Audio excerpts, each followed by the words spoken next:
Hello mga kabeshi, for today's ganap kay habang score lagi ko sa Facebook may nakita ko aning tuna nuggets na ang ingredients lamang ay century tuna, skyplex, mga lamas, patatas. So wala din nagduduha ang mamshin no. So nagbuhat din ko pang merienda namo ni Bingay. So habang tulog pa si Baby guy, andam na ko mga ingredients, kislice ug lamas. So wala po nagpalibak si Bingay. So ni mata po siya diri na side, so nagpalabing-labing ano siya kay Meng Mame. Kaya dili man napabutang si Bingay, so gipatanaw sa nako siya Miss Rachel, then nibalik ko sa akong gibuhat, then nagprito na kog bulalo diri na side. So kanina ang final destination sa kuang tuna nuggets na gibuhat no. So naadyo ko'y katapad diri nagakinam-kinam na ang babaw, diri jud kay igwantaw galaway-laway na. Gusto niya kuhaon ng tuna nuggets o niya kainit pang kaayon no. So mainis ang iyang nakuha.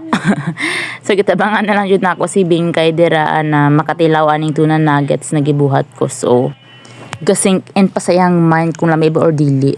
Ice cream yummy. Ice cream good.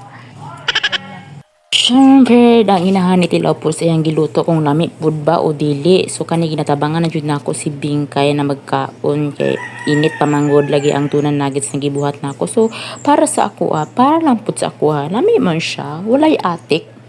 Bitaw, dili ni para sa inyong mga uyab na ginapang atik yapon mo hangtod karon. Huy, 2025 na. Huy, Kuya Juan.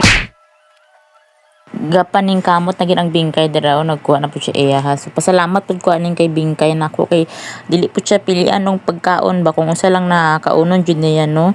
So ka very good pud sa baby ko tanawa. Oh, bisag wala pa na nahurot siyang ba kasukasukan na pero makuha gyapon na siya. So perti jud ta nakabuyag. Action pa nagkuha oh. Liwat yun siya sa kaliwatan ba asa po niliwat ning bataan ni man lain pud sa ako Huy.